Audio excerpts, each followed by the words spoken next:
Yesterday I found an old baseball glove in the back of the garage, the leather so stiff it cracked when I tried to open it. I remember buying that glove for my son's 10th birthday.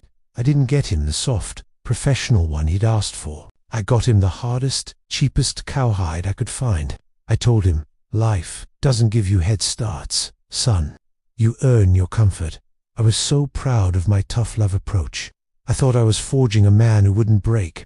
I was working 60 hours a week to pay for the elite coaches and the travel teams, convinced that building his grit was the highest form of fatherhood. He came home from a game once with a badly swollen wrist. He was 10, holding back tears, looking at me for something I wasn't prepared to give.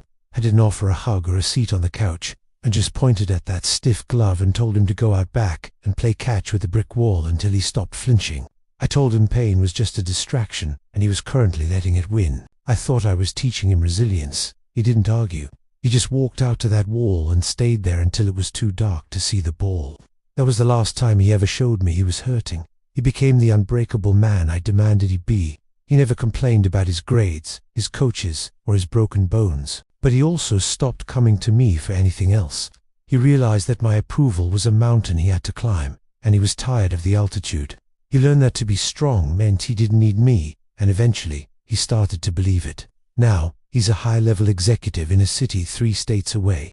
He's the toughest negotiator I've ever seen. When he calls, it's once a month, and it sounds like a status report. He's polite, he's disciplined, and he's incredibly successful. But there is no warmth. When I tell him I love him, there's a long, hollow silence on the other end before he says, "Thanks, sir. Talk to you next month."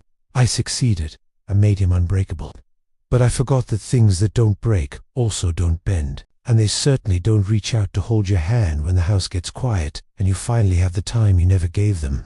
We spend so much time giving our children armor to protect them from the world that we forget to leave a gap for our own love to get through.